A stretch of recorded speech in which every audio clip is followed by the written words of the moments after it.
ओम नमः चंडिकाय श्री कीलक श्रोतम। श्री मार्कंड ऋषि बोले, मैं उस भगवान शिव को नमस्कार करता हूँ, तीनों वेद जिनके 3 दिव्य नेत्र हैं, जिनका शरीर विशुद्ध ज्ञान स्वरूप है, जो मोक्ष प्राप्ति के कारण है, अर्ध चंद्रमा जिसके मस्तक पर शोभामयान है, मंत्रों के साप एवं उत्कीलन आदि को समझकर पाठ करने वाला पुरुष मोक्ष पा लेता है। अतः इसका ज्ञान होना आवश्यक है। सब उच्चाटन आदि वस्तुएं स्रोत द्वारा पाठ करके सिद्ध होती हैं, तथापि जो अन्य मंत्रों का जप न करके केवल इस सप्तशी पाठ के मात्र से स्तुति करते हैं, उन्हें देवी जी सिद्ध हो जाती है। उच्चाटन आदि प्रयोगों में उन पुरुषों और स्त्रियों के मंत्र औषधि आदि किसी भी अन्य साधन की आवश्यकता नहीं पड़ती। बिना जप के ही उनके सभी उच्चाटन आदि कर्म सिद्ध हो जाते हैं। इससे लोगों को शंका हुई कि तब इनमें से श्रेष्ठ कौन सा साधन है। तब उस शंका के निवारण के लिए शिव की आज्ञा का यह सप्तशी स्रोत सिद्धियों को देने वाला है।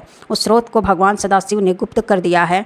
इस स्रोत के पाठ द्वारा प्राप्त होने वाला पुण्य कभी समाप्त नहीं होता है।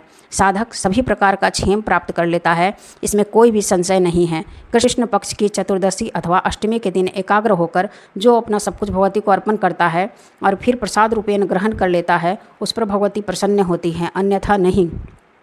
इसी रूप से कीलक द्वारा महादेव जी ने इस स्रोत का कीलन कर दिया है। जो इसके द्वारा सप्तशी का निष्कीलन करके स्पष्ट होकर नित्य पाठ करता है, वह सिद्ध हो जाता है। देवी जी का गण एवं गंधर्व होता है, वह कहीं भी घूम फिर सकता है और उसे कोई भी भय नहीं होता है, ना ही उसकी अकाल मृत्यु होती है। देहांत होने पर भी वह मोक्ष पाता है। इसलिए इस कीलक स्रोत को समझकर तथा उसका उत्कीलन करके पाठ करना उचित है। जो इस प्रकार नहीं करता है उसका नाश होता है। तभी तो बुद्धिमान इसे समझकर ही उत्कीलन से संपन्न स्रोत का पाठ आरंभ करते हैं। जो कुछ भी रमणियों की सब श्रीदेवी जी की कृपा के फल हैं, इसी में सौंदर्य, सौभाग्य आदि दिखाई देते हैं। वे सब कारण इस शुभ स्रोत का जप सदा करते रहना चाहिए। इस स्रोत को मंद स्वर में पाठ करने से थोड़ा फल मिलता है।